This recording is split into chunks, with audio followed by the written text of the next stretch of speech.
유쾌한 남자들의 시시콜콜 토크쇼 김프로쇼 지금 시작하겠습니다. 저는 김프로입니다.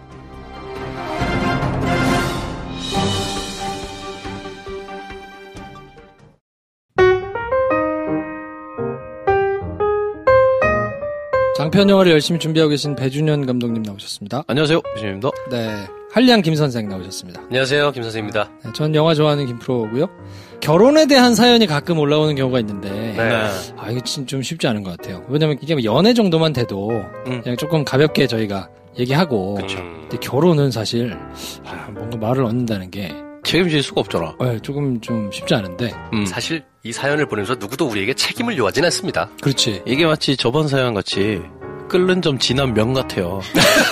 뭐 되돌릴 수 없는 거를 우리가 해줄 수는 없는 거 아니야. 좀 부담스럽긴 한데 적절히 감안해서 들어주시면 좋겠고 네. 오늘은 30대 초반의 여성분께서 사연을 보내셨거든요. 네. 소개를 먼저 해주십시오.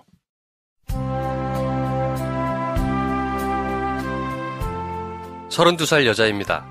1살 연하의 남자친구와는 20대 초반 CC로 만나 약 1년간 불같은 연애를 했습니다. 그러다 헤어진 후에는 가끔 소식도 묻고 밥도 먹는 서로의 외로움도 채워주는 친구 사이로 약 7년을 보았습니다. 다른 사람을 만나봐도 이 친구만한 짝이 없다는 생각 때문인지 2년 전쯤 다시 연애를 시작했습니다. 전 남친들 중 누구와도 결혼을 꿈꿔본 적이 없었는데 이상하게도 이 친구와는 결혼하고 함께 살고 싶다는 생각을 하게 되었습니다. 자연스럽게 결혼 얘기도 꺼내게 되었는데 문제는 이 친구가 아직 학생이란 점입니다. 박사과정을 밟고 있는데요. 졸업도 취업도 아직 10개월 정도는 더 있어야 가능한 상황입니다. 남자친구는 아직 직업도 없고 졸업도 못한 자기 입장에서 먼저 결혼 얘기를 꺼내고 추진할 수 없다고 합니다. 하지만 제 입장에서는 지금이나 1년 후나 큰 변화는 없을 것 같아요. 취업을 한다 해도 바로 돈이 모이는 것도 아니고 양가 모두 넉넉한 형편은 아니어서 어차피 둘이서 다 준비하게 될 것 같거든요. 이 상황에서 제가 양가 부모님을 모두 설득해서 결혼을 추진할 수 있을까요?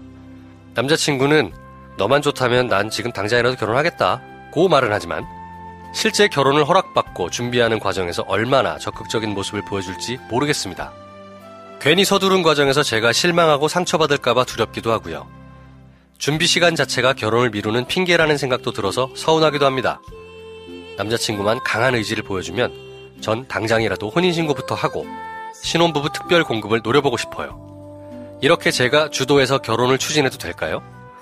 말로는 너만 좋으면 당장이라도 결혼하자고 하지만 액션은 없는 남자친구는 어떻게 이해해야 할까요? 네. 남자분은 31살인 거네요? 네. 그러네요.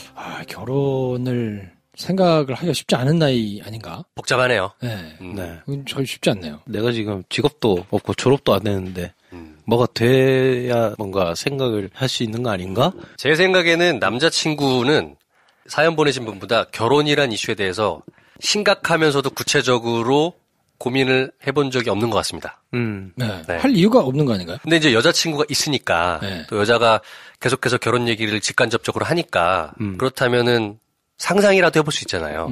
내가 결혼을 한다면 어떻게 하고 이 사람이랑 인생을 어떻게 설계하고 등등을 생각을 해볼 수가 있는데 생각을 안 한 것 같아. 상상이 잘 안 될 것 같은데. 전 남자분 마음이 이해가 됩니다. 뭐 이해되죠. 네. 네. 근데 또 저 여자분 마음도 이해돼요. 네. 저런 공감 능력이. 왜냐면 32살이잖아요. 그렇지. 30대 초반의 여성분들이 35이 마지노선이라고 생각하는 그런 심리적인 저항선이 좀 있더라고요. 네네. 35 전에는 그래도 결혼을 할 거면 해야 되지 않을까? 라는 그런. 그럼 3년 남았잖아. 35이 마지노선이란 거지. 그때 하려는 게 아니잖아. 2년 있으면 되잖아. 30에서 32살, 30에서 35살 사이에 한다면 비교적 어린 나이 하는 게 좋죠. 그래. 남자친구랑 합의가 되면 우리 1년 뒤에 34살 되는 때 하자. 라고 합의가 된다면 그때는 마음이 놓일 거예요. 근데 남자친구 액션이 없잖아. 이렇게 차일피일 시간이 지나가는 것처럼 생각돼서 불안하신 겁니다. 그럴 수 있죠. 나는 계속 나이가 먹어가는데. 네. 딱 그 마음인 것 같아요. 네. 그러니 나보다 액션이 없는 남자친구에 대해선 서운하죠. 만약에 이렇게 해서 결혼 얘기가 나왔어. 그런 다음에 양가 부모님들을 만나기 시작하면 굴러가는 게 있지 않아요? 뭔가 진행이 되죠. 네. 그러니까 당장은 아니더라도 그래 니네 둘이 그렇게 좋으면 뭐 우리가 좀 도와줄 테니 언제 하라. 아니면 상황이 안 된다면 아직 학생이고 하니까 같이 벌어서 2, 3년 내에 하는 걸로 같이 가보자. 네네. 말이 나올 거 아니에요. 그렇죠. 근데 지금은 결혼에 대해서 생각을 구체적으로 하고 있는 거는 지금 사연 보낸 이분밖에 없는 거예요. 그치. 네. 네. 그러니까 답답하지. 여기서 두 가지 가능성이 있을 것 같아요. 남자분은 그럴 마음이 없다와 지금은 그러고 싶지 않다. 이 두 개가 있을 것 같은데. 후자 쪽이 조금 가깝지 않나. 없는 것 같지는 않습니다. 네. 아예 없지는 않을 테고. 그렇죠. 근데 엄두가 안 날 것 같은데요. 그리고 만약에 한 2, 3년 지나서 박사과정 중이니까 끝나고 네. 뭐 직업이라도 얻고 이렇게 되고 난 다음에 결혼하면 그때 해야 되는 거 아니야? 라고 생각을 남자 입장에서는 충분히 하지 않을까. 그럴 수 있죠. 문제는 뭐냐면 그렇게 생각하고 있다면 그렇게 말을 해야 되는데 그렇지. 말은 너만 좋다면 당장이라도 요딴 식이란 거지 문제는. 그렇지. 그건 무슨 심리입니까? 회피죠 회피. 그렇죠. 회피입니다. 그렇죠. 네. 그거 어떻게 해야 돼요? 쉽지 않네요. 푸시하면 어떻게 됩니까? 남자 도망가나요? 이게 지금 그분의 마음인 거잖아요. 네. 내가 주도해서 하면 될까요? 이렇게 물어보신 거란 말이죠. 네. 두 가지 경우가 있는 것 같아요. 도망가는 경우가 있고 네. 그냥 딸려가면서 결혼으로 가는 남자가 있을 수 있고 그렇게 가는 경우도 있어요. 근데 그렇죠. 네. 그게 뭐야? 근데 그렇게 얘기하면 둘 다 아니야? 그런데 이거를 확률상 어떻게 더 많습니까? 정황상 네. 이렇게 회피하는 친구라면 쪽날 가능성? 쪽날 가능성이 51%. 네. 1%도 많다. 1%도 많습니다. 네. 슬픈 예감은 항상 틀린 적이 없나요? 그러게. 근데 그러면 기다려주면 남자가 더 적극적으로 될 가능성이 있는가에서는 이분은 그럴 것 같지 않다라는 얘기를 한 것 같은데. 조금 느끼신 것 같죠? 네. 네. 거기에 대해서 주목할 필요가 있지 않을까. 근데 원하시는 거는 이 남자친구랑 결혼을 하시는 거. 이게 명백하잖아요. 그렇죠. 그죠? 헤어지고 싶은 마음 이런 건 없는 거야. 아유, 없지. 보니까. 그렇죠. 빨리, 하루빨리라도 그럼요. 지금 이렇게 해가지고 결혼하고 싶으신 건데. 서운하다 뿐이지 이 남자가 좋은 남편감인지 모르겠어요까지는 안 갔습니다. 아니죠. 그럼요. 네. 어떻게 하면 결혼을 빨리 할 수 있을까요? 지금 이걸 여쭤보신 건데. 네가 좋으면 당장이라도 해야지라는 막 때려치우고 이 새끼야. 정확한 네 생각을 얘기해 보라고. 그래. 당장 하자면 내일 모레 혼신고 할 수 있어? 네가 구청 가서 할 수 있어? 를 파고 들어가야 됩니다. 네. 그 얘기를 한 번 더 나오도록 유도한 다음에. 네. 혼인신고 그거 하자? 좋아. 혼인신고 서류 갖고 왔으니까 네가 내일 갖고 신고해. 그래. 혼인신고서를 갖다 주는 거야. 그렇지. 용기 있어? 이렇게 물어봐야 되는 거예요. 그렇지. 네. 그랬을 때 남자의 본심이 나오겠죠. 그렇겠지. 좀만 기다려달라. 뭐라던가. 사실 내가 아직 자격이 안 되고 준비가 덜 돼서 그런 거니 시간을 좀 더 달라. 네. 그렇다면 구체적으로 시간을 얘기해보자 그럼 우리가. 그렇지. 마냥 시간을 달라고 하지 말고. 그래서 언제부터 언제까지는 뭘 하고 언제부터 언제까지는 뭘 하고 향후 2년 안에 이렇게 가자라고 같이 적나라하게 얘기를 해보자고. 네. 배 감독은 여자친구가 지금 딱 이렇게 얘기를 했어요. 네. 그럼 어떨 것 같아요? 나의 마음이 굉장히 중요한 건데 이 여자분이 근데 내가 전 남친들이랑 있을 땐 그런 생각 안 해봤는데 얘랑은 결혼하고 싶은 생각이 들었다 해서 좀 더 적극적인 거잖아요. 내가 근데 그런 생각을 한 번이라도 했으면 딸려가듯 편해질 것 같은데 마음이. 그래 이런 사람이 있다니까. 그치. 뭐 그렇구나. 지금이구나. 이렇게 될 것 같은데. 그냥. 근데 그게 아니고 내가 굉장히 지금은 난 정말 이게 방해가 된다라는 생각이 크면 근데 또 극렬하게 또 시간을 미루고 회피를 할 것 같기도 해요. 근데 제 입장에서는 이렇게 되면 뭐 하는 게 맞지. 라고 생각하고 준비를 하지 않을까. 왜냐하면 안 그러면 계속 말이 맴돌면서 나는 피하고 얘는 주장하고 그렇죠. 하는 것만 반복되다 보면 야, 관계도 더 안 좋아질 테니. 저는 헤어질 것 같아요. 아, 그래. 이렇게 얘기 들으면 헤어질 것 같아. 그럴 수 이렇게 있지. 51대 49가 나눠집니다. 그럴 수 있지, 그럴 수 있지. 왜냐면 이제 남자 입장에서는 저는 굳이 남자 입장에서 빙의해서 얘기해보자면 내가 이제 우리 집에서는 개혼일 텐데. 아닐 수도 있지만, 풍기는 느낌으로는 개혼일 수 있을 것 같거든요. 네. 첫째. 네. 네. 그럼 이제 만약에 첫째 입장이고 개혼이라 그러면, 부모님한테 되게 면목이 없다고 생각할 수 있거든요. 물론 결혼은 우리 둘의 문제지만, 그렇지. 결혼식은 어쨌든 세레모니니까. 그렇지. 그러면 직업도 없고, 내가 초대할 사람도 마땅히 없고, 뭐 이런 상황에서 그냥 결혼을 하는 게 31살이고, 네. 아니, 그래도 뭐 한 서너 살 정도, 많이도 아니고, 한 2, 3년은 더 있으면 더 이렇게 할 수 있는 거 아니야? 네. 라고 얘기를 이제 생각을 하면. 그럴 수 있지. 그게 싸우다가 이제 그럴 수도 있지 않을까. 그치. 근데 차라리 저 생각을 갖고 있으면 여자친구가 얘기를 할 때 저런 이야기를 솔직하게 하면 돼요. 그렇지. 그게 말을 안 하고 있다는 게 문제인 거지. 그러니까 네. 피하는 게 문제인 것 같아. 그러네요. 그러니까 맞닥뜨리면 자기도 그러면 내가 생각하면 지금 플로우는 이렇거든? 그러면 조율이 들어가야 되는데, 나 100%. 아유, 네가 하자면 할 수 있지. 하지만 하고 있는 건 아무것도 없는 이거를 타파하려면 말을 하긴 해야겠다. 그렇죠. 혼인신고서 괜찮은 것 같아요. 그래. 얘기를 하면 쓱 꺼내. 혼인신고서를. 그러면 써.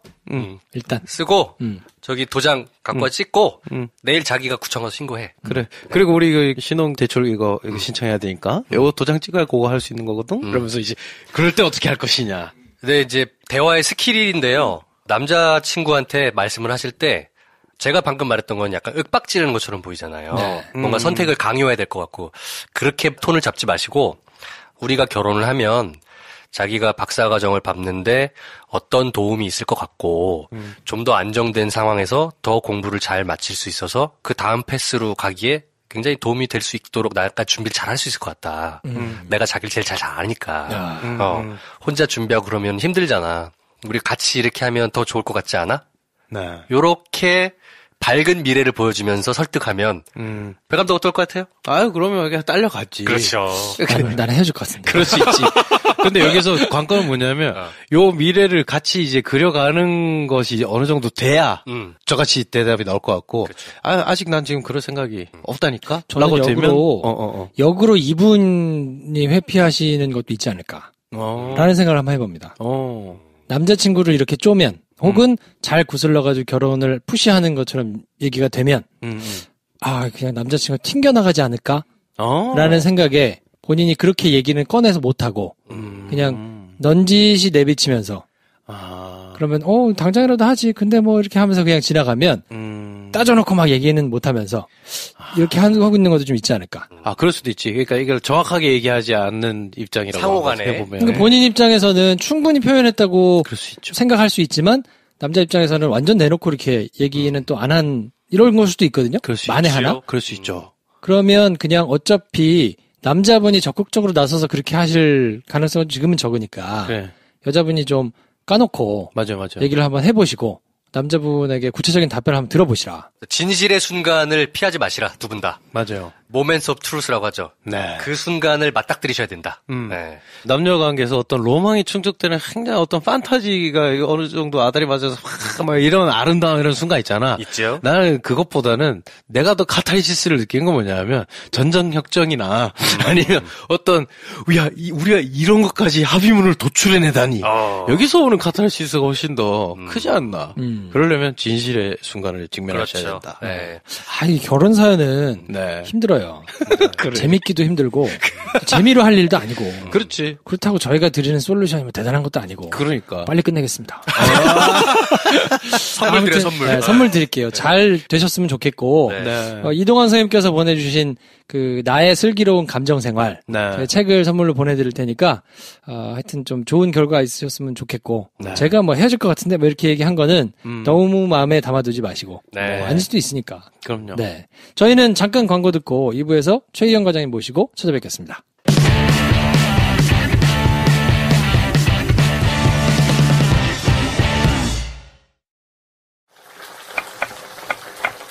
오늘의 심리 레시피.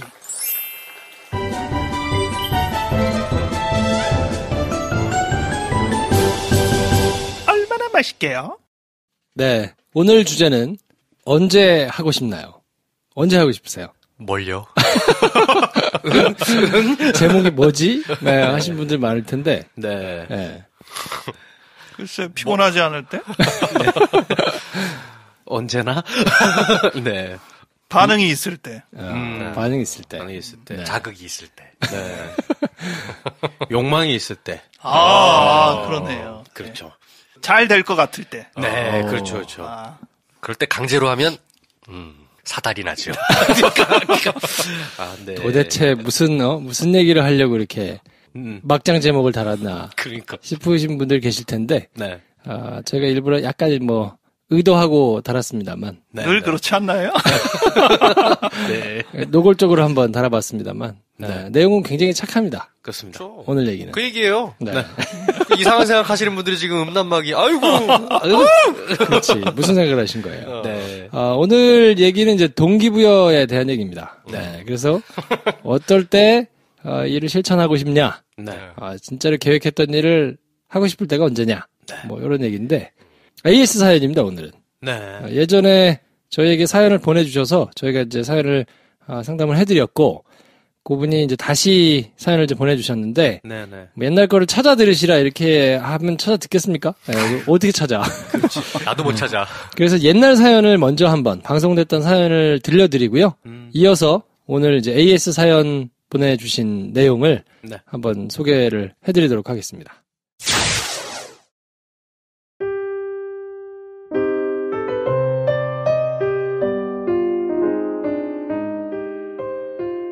가족들이랑 같이 있는 게 싫습니다. 서울에서 직장에 다니느라 혼자 살게 된 지 4년 차입니다. 가족들은 광주에 살고 부모님 두 분은 나주에 집을 사서 살고 계십니다. 혼자 올라와 살면 향수병도 생기고 그런다는데 그런 게 1도 없었어요. 어머니께서는 제가 초등학교 3학년 때 이혼하셨고요. 2살 위인 언니, 엄마와 셋이 살다가 제가 중1 때 지금의 아버지와 재혼하셨습니다. 새 아버지는 참 좋은 분이셨어요.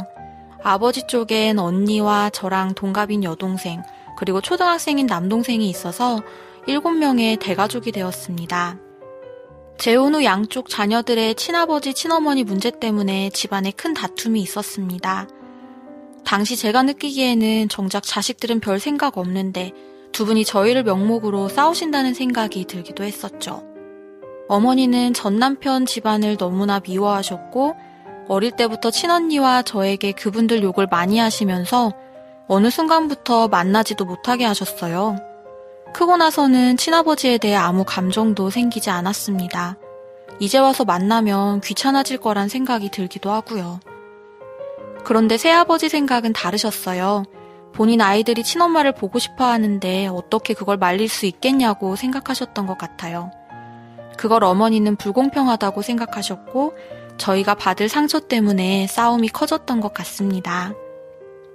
어떤 날은 서로를 죽이는 게 아닐까 생각이 들 정도로 큰 싸움이 있었고 5명이 울면서 말리는 날이 많았어요. 저는 어느새 그런 싸움에 익숙해져 버렸는지 모른 척하거나 위험한 물건을 묵묵히 치웠어요. 어쩌면 어머니가 이혼하시기 전에도 그런 싸움을 받고 다음날 피범벅인 벽지를 닦던 경험도 있어서 이런 건 별거 아니지라는 생각이었던 것 같습니다. 꽤 많은 일들이 있었고 어느 순간 그런 일들이 적어졌습니다.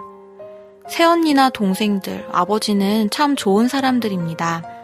저는 그에 비하면 이기적이고 외골수죠. 비겁하고 겁이 많기도 해요. 가족들과 저는 어울리지 않는다는 생각을 합니다. 부모님 두 분은 좀 보수적이신 것 같은데 보수적이라고 따지면 아주 발끈하십니다. 부모님 두 분 다 첫 결혼을 원치 않는 임신 때문에 하셨고 또 실패하신 경험 때문에 성적인 문제에 대해서도 보수적이신 것 같아요. 특히 어머니가 심하고요. 대학생 때 아버지랑 술을 마시다가 남자친구랑 한 적이 있느냐라는 질문에 술김에 그렇다고 대답을 한 게 원인이 되었는데요.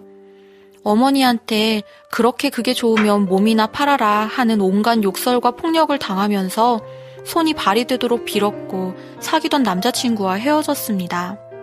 그 이후로 너무 힘들어서 자해도 했고 더 이상 같이 살 수 없겠다는 생각을 했습니다. 빨리 이곳을 나가 살아야겠다는 생각도 했어요.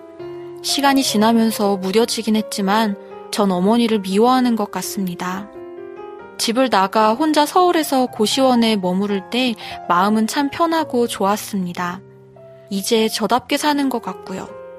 점점 가족과 아주 연을 끊어버리고 싶다는 생각이 들기도 합니다. 거긴 제가 없어도 되는 곳 같아요. 그런데 자꾸 죄책감이 듭니다. 연락도 거의 안 하고 명절 때에나 겨우 찾아가기 때문에 부모님은 정말 서운해하십니다.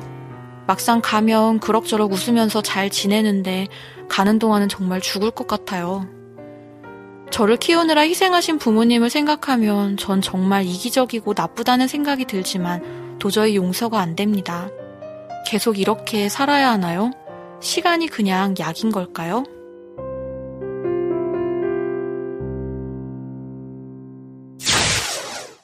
자, 이 내용이 보내주신 사연이고요. 이어서 AS 사연 보내주신 내용을 다시 한번 들려드리도록 하겠습니다.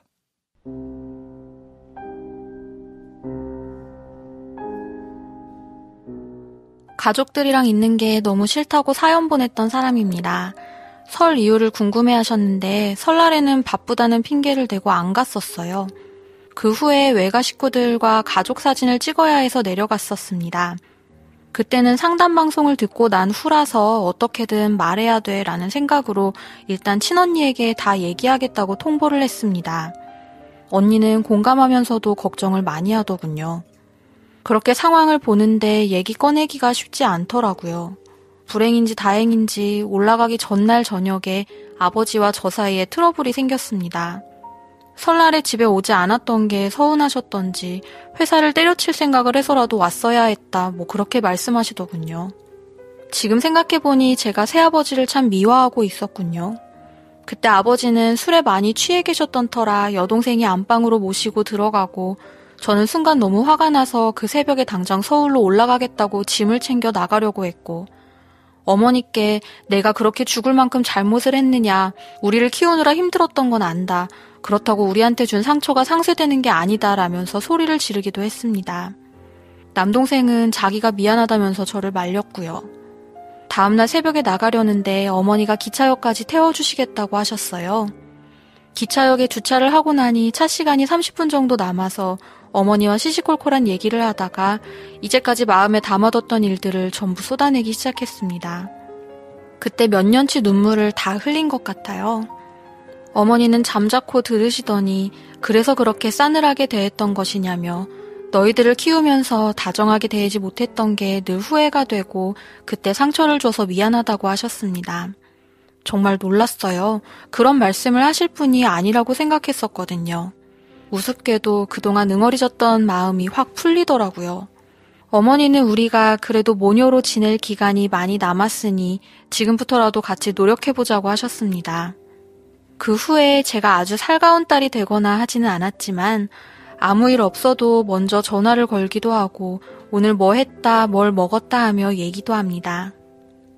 친아버지 일은 친언니와 한번 얘기를 해봐야겠어요. 친언니는 그래도 만나고 싶어 했었거든요. 상담 정말 감사합니다. 공개방송 금요일, 토요일 둘 다 갔었는데 정말 좋았어요. 네. 이런 내용을 보내주셨는데요. 네, 일단 고맙죠. 되게 네. 감동이에요. 그러니까요. 훈훈하네요. 네, 우리 게시판에 있는 표현대로 짝짝짝. 네, 참 잘했어요. 네. 짝짝짝. 네. 사실 이제 본인은 기대를 그렇게 크게 하시지는 않고, 네. 뭐 되겠나 싶은 마음에 이제 어머님하고 얘기를 했다가, 네. 이 드라마나 영화에 나오는 듯한, 장면이 펼쳐진 거니까. 감동의 화해를 하셨네요. 그렇죠. 네. 게다가 뭐 좋은 마음으로 얘기를 꺼낸 것도 아니었는데, 어쨌든 그게 또 전화위복처럼 네. 좋은 결말을 맞게 돼서, 요번에는 주인공이 엄마네. 와. 그러네요. 어머니의 용기가 또 큰 동기가 됐네요. 그렇죠. 네. 네. 그러다가 근데 또 하루아침에 또 싸워. 지금 뭐 이렇게 계속 반복되는 뭔가 있긴 네. 하겠죠. 네. 하지만 그래도 이 하나로 오래 네. 버틸 거예요. 제가 보기엔. 그동안에 응어리졌던 마음이 확 풀리셨다고 하니까, 네. 나도 그랬으면 좋겠다 하는 생각을 하고 계신 분들이 꽤 계실 것 같은데, 네, 네. 그러면 이걸 듣고, 나도 한번 해볼까 해가지고 하시는 분들이 많이 생기면 좋지 않을까. 그렇죠. 네. 이런 걸 하란 말이에요. 다른 뜻이 아니에요. 무슨 생각을 하신 거예요? 네. 다른 뜻도 있잖아요. 배 없나? 감독은 네. 욕망이 생길 때라며. 그럼 화해하고픈 욕망. 우리 모두에게는 같은 욕망이 하나 있습니다. 저는 그렇게 믿고 있는데 세계 평화. 욕망해야 이루어집니다, 여러분. 근데 이제 각자 본인들에게 이렇게 동기부여가 딱 돼서, 뭐 늘 해야 되는데라고 생각하는 걸 다 행동에 옮기지는 않잖아요. 그렇죠. 아유, 그렇게만 살 수 있으면 얼마나 좋겠어요. 본인들한테 딱 이렇게 패턴처럼 내가 행동하게 만드는 특정 인자나 요소나 이런 게 있나요? 뭐 연애라는 걸로 좁히게 되면 네. 좀 명확하죠. 네. 매력 있다. 매력 있다. 궁금하다. 알고 싶다. 그런 동기로 인해서 이제 그러면 거의 즉시 행동을 하는 편이죠. 네.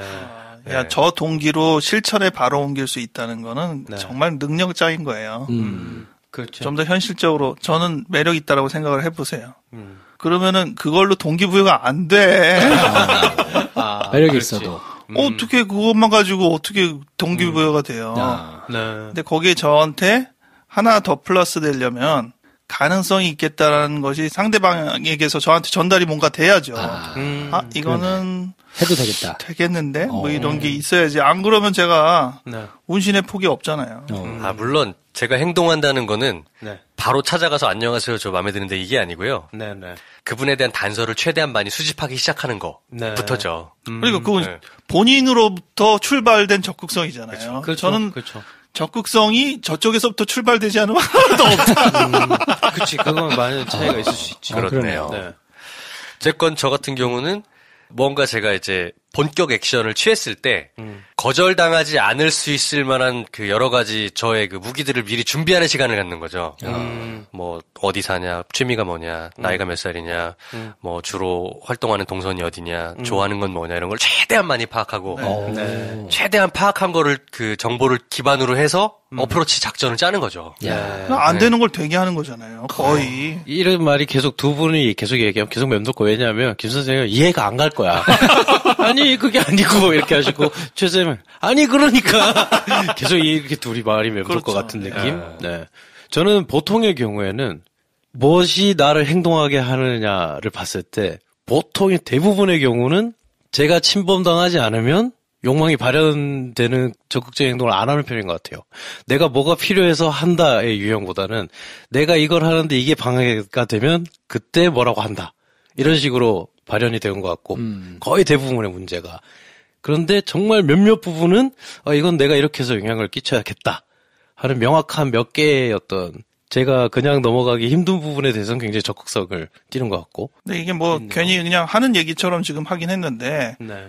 그 기질 연구하는 부분에 그게 있어요.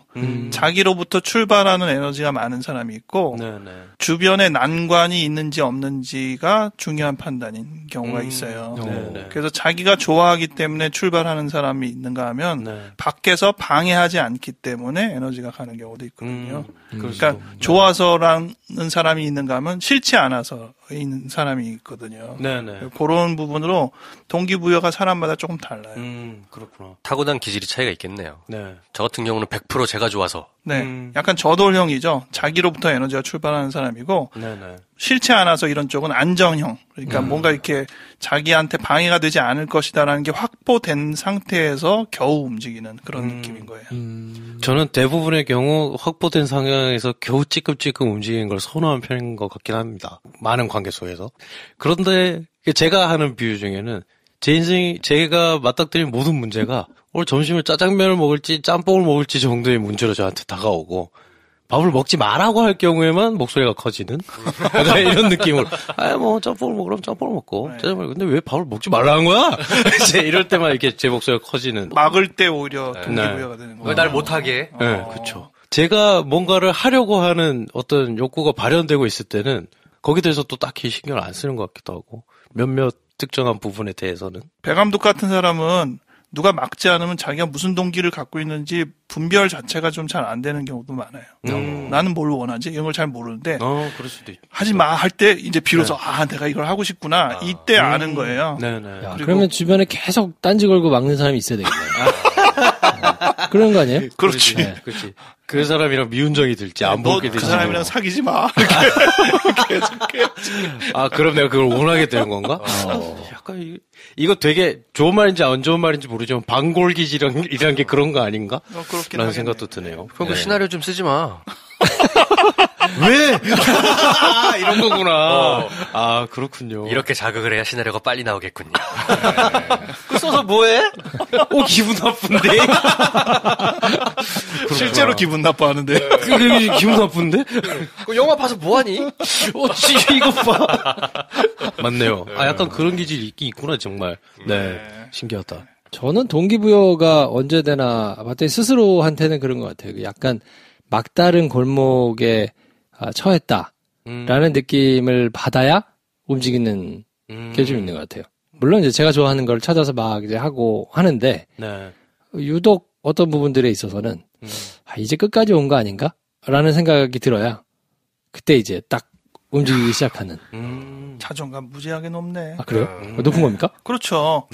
다른 사람이 못 푸는 거를 나는 풀 수 있다라는 자긍심이 있는 거거든요. 그래요? 그래서 막다른 골목에 있으면 어떤 사람은 대부분은 사실은 이제 뭐 어떻게 가능성이 없구만 하고 이제 풀이 죽죠. 근데 욱 하고 이제 그때부터 자기 슈퍼맨 기질을 발휘해서 이거를 탈피하리라라는 생각이 있으니까 상당히 이제 어려운 수학 문제 푸는 거 즐겨하는 그런 스타일처럼 이제 남들 이건 못하지? 그럼 나는 하리라. 뭐 이런 부분이 동기부여가 되는 것 같으네요. 테리 오빠의 울부짖음이 들리는 것 같네요. 미리 좀 하라고! 미리 하라고! 그렇죠. 그것도 완전 다르지, 우리 대리 오빠랑은. 그분은 플랜맨이잖아. 네. 미리 뭐가 안 돼 있으면 너무 불안한 분. 그렇죠. 왜 어제 안 했냐? 라고 이제 닥달하신 분이. 그렇죠. 어제는 바빴던 그제 왜 안 했냐? 그렇지. 애초에 왜 바쁘냐? 계획대로 하면 안 바쁜데. 그렇죠. 그런. 그래서 그거에 대한 약간 스트레스가 좀 있기는 한 것 같아요. 그러니까 이제 해야 되는데 하고 있다가, 이제는 끝까지 왔네? 이제 안 하면 안 되네? 라는 생각이 들어야지 그때 딱 움직이는데, 테리 오빠 말처럼 미리미리 하면 좀 좋을까. 그런 생각이 드는데 안 되더라고요, 잘. 그러게. 저도 기질은 조금 비슷한 것 같아요. 근데 저 기질이 성공적이지 않을 때가 꽤 많어. 그러니까 일단 궁지에 자기를 몰아요. 그러면은 동기부여가 좀 되긴 하거든요. 네. 근데 동기부여가 올라오다가 죽어. 너무 궁지야. 너무 궁지해. 욱하다가 그냥 쓰러져. 그럴 수 있죠. 그럼 진짜 망하는 건데? 늘 거기서 망해. 그럴 수 있죠. 재밌고 좋아하고 하고 싶은 일은 한다고 말씀을 드렸잖아요, 동기부여. 역으로 말하면 그런 마음이 안 느껴지면 일도 깜빡 안 해요. 그래. 손도 까딱 안 해요. 그러니까 하기 싫은 일도 좀 하고 살아야 되잖아요. 네. 그렇죠. 손가락 하나 까딱 안 하고. 그게 저를 발목 잡는 경우도 많아요. 저는 응원해주면 아무것도 안 하겠네요, 그럼. 그런 성격이래. 잘 될 거야. 세상 쓸데없는 얘기. 그렇지. 그러면, 그러네. 네. 응원하면 안 되겠네. 때려쳐.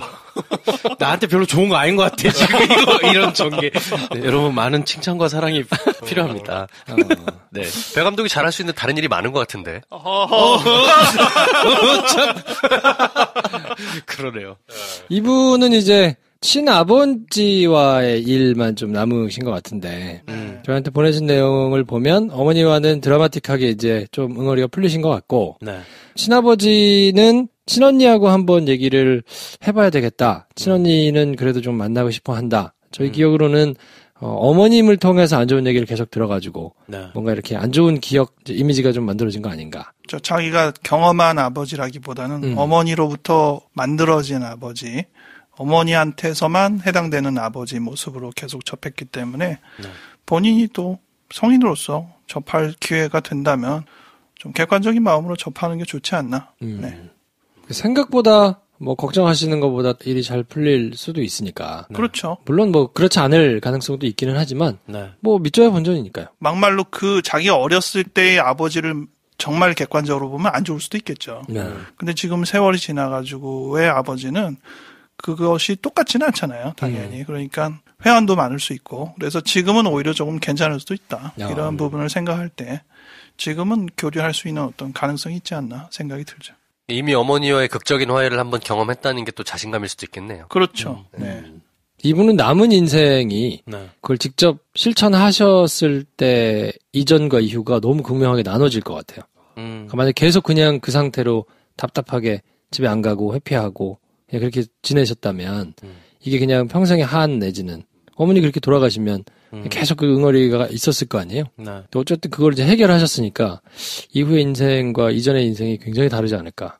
근데 사실 저희가 사연 소개할 때는 뭐 안 가도 되는 거 아닙니까? 평생 안 봐도 되는 거 아닌가요? 라고 할 때 뭐 그래도 돼요. 이렇게 얘기를 했거든요. 근데 그러면 배 감독처럼 그치. 오히려 동기부여가 돼가지고 그렇지. 얘기를 할 수 있는 사람일 수도 있고 누가 꼭 만나야지 그래도 말을 해서 풀어라 할 때 오히려 동기부여가 될 수도 있고 근데 어떻게 저희의 얘기가 동기부여가 되었을까 약간 좀 궁금하긴 해요.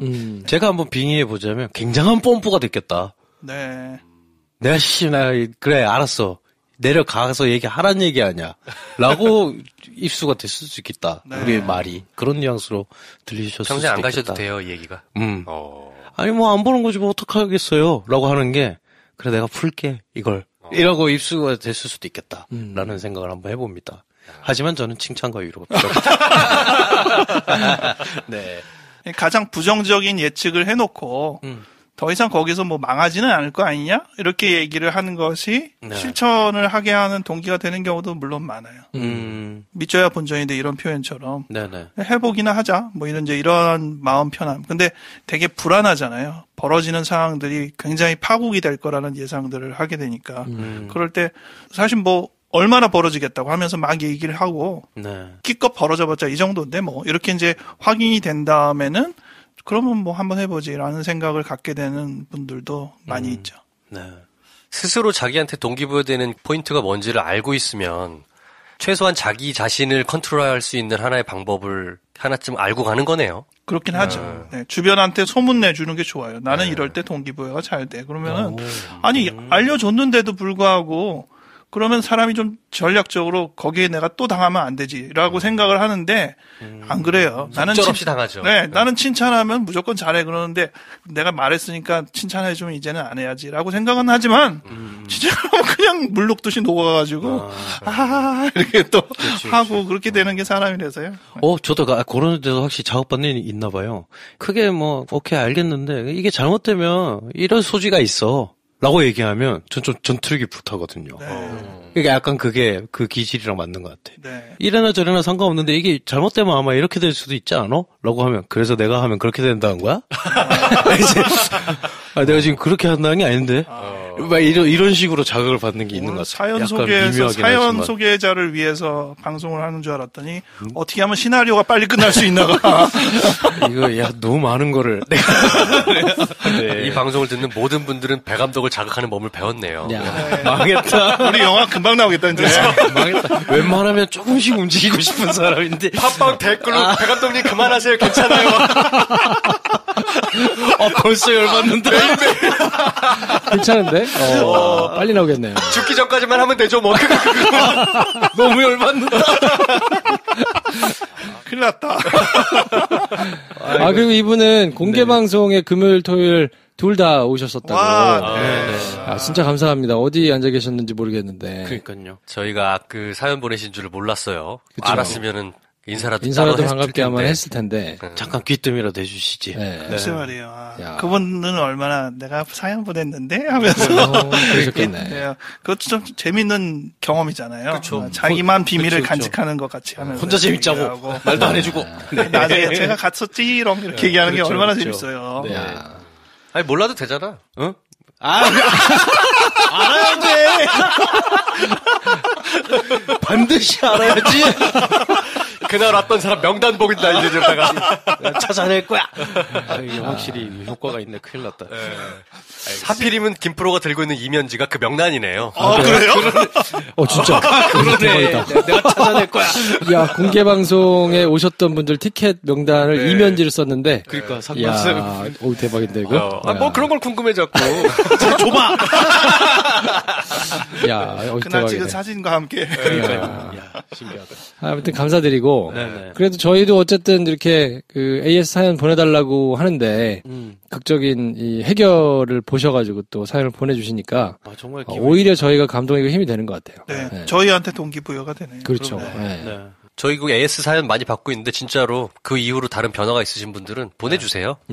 어떤 변화가 돼도 좋은 결과가 아니어도 되니까. 그렇죠. 안 좋으면 또 우리가 또 그 다음을 위해서 펌프질 해야 되잖아요. 그러니까 충분히 다 어떤 사연이든 보내주시면 참 좋을 것 같아요. 그리고 뭐 이제 아무런 변화가 없다고 여기셔도 그래도 보내주시면 조금 더 자세하게 뭐 이런저런 사연들을 이제 첨가해가지고 보내주시면 마치 처음 들었던 것처럼 다시 해드릴 수 있으니까 부담 갖지 말고 보내주시면 소개를 좋겠습니다. 하거나 그런 차원이 아니더라도 저희가 이제 최 선생님이랑 저희 세 명이 사연을 읽을 때 굉장히 몰입해서 감정이입을 많이 해서 사연을 소개하거든요. 그러고 나면 나중에 그 사연이 어떻게 되는지 궁금해요. 사실. 그러니까 이게 그냥 방송을 위해서 한다기보다는 저희가 사연을 읽게 된 이상 여러분이 보내주신 사연과 사연의 담당자 분들의 삶에 관심이 생겼다는 걸 알아주시면 좋겠다. 그것이 동기부여에 또 굉장히 큰 힘이에요. 사실 저희가 사연 읽고 저희가 한 조언이 특별한 조언은 아니에요. 그리고 심지어는 약간 이중적이야. 해라고도 말하고 하지 말라고도 말해요. 뭐 어쩌라는 거야. 말 다 한 거 아니에요. 그렇죠. 그런데 그 얘기를 하면서 이 사연에 대해서 우리가 같은 마음을 가지고 하면 내 입장을 아는 사람이 내 사연을 읽고 나한테 반응을 보여준다는 관계가 형성이 되거든요. 상담이 딱 그거예요. 본인 얘기를 하면 상담자가 그 얘기를 듣고 나름의 반응을 하고 그런데 상담을 계속 진행할 때 동기부여가 되는 가장 중요한 힘은 그게 한 번에 끝나지 않는다는 거예요. 다시 만나면서 계속 그것들이 전환이 되고 축적이 되고 한다는 거거든요. 그러니까 AS 사연이 상당히 중요해요. 이게 그 다음 스텝을 밟아야 되거든요. 그래서 단회적으로 끝나는 것보다는 보내주실수록 저희로서는 물론 궁금하기도 하고 또 저희가 더 얘기하고 싶기도 하지만 그래야지 본인한테도 더 동기부여가 되기는 해요. 네. 맞습니다. 그리고 사실 이제 뭐 상담을 직접적으로 보내실 만한 그런 용기가 없거나 아니면 뭐 그 정도까지는 이제 귀찮아서 안 하시거나 뭐 이러신 분들도 어쨌든 저희 팟캐스트를 들으시는 분들은 이제 영화를 좋아하시는 분들이 많으니까 다른 사람의 이야기를 이렇게 변해가는 과정을 지켜보는 것만으로도 굉장히 큰 희열이 있기 때문에 그렇죠. 실화의 힘 아니겠습니까? 그럼요. 실화의 힘이지. 그럼. 네. 그러니까 하여튼 여러모로 뭐 진심을 담아가지고 하고 있으니까 많이들 사연을 보내주시면 좋겠습니다. 저희만 반응을 보이는 게 아니라 우리 사연에서 이 신자들, 그렇죠, 그렇죠. 엄청나게 이 사연 한 번 딱 하면은 거기에 대해서 본인은 어떻게 생각한다라고 쭉 올려주시잖아요. 팟빵 게시판에 굉장히 많이 올라오거든요. 그 혹시나 못 보신 분들은 사연 보내신 분이라면 그거를 꼭 같이 읽어주시는 게 좋다. 그렇죠. 저희가 얘기한 것 이상으로 훨씬 더 많은 반응을 잘해주시거든요. 그거 안 보면 정말 아까워요. 손해예요. 그렇죠. 팟빵 게시판에 보시면 이제 각자 이렇게 뭐 느끼신 소회나 뭐 이런 것들을 진짜 누나 언니 뭐처럼 막 이렇게 올려주세요. 네, 그러니까 그런 것들을 보시면 아마 또 굉장히 큰 위로나 힘이 되실 테니까요. 물론 찾아 내려가시기가 쉽진 않습니다. 그렇지. 그건 미리 말씀드릴게요. 너무 많이 올라오니까 그 에피소드가 소개된 날 바로바로 보셔야 돼요. 네. 그날 봐야 돼요. 맞아요. 네. 그날 아니면 그 다음 날 정도만 너무 많이 내려가니까 찾을 수가 없습니다. 이렇게 또 팟빵 게시판으로 전도를 유도하는. 자, 일단 아이디 만드시고. 자, 아무튼 20대 여성분 뭐 그래도 비교적 빨리 인생에 있어서 굉장히 큰 전환점을 맞게 되신 것 같아가지고 굉장히 축하드리고 친아버지와의 관계도 친어머니하고의 일처럼 잘 좀 해결이 됐으면 좋겠다는 생각 드리고요.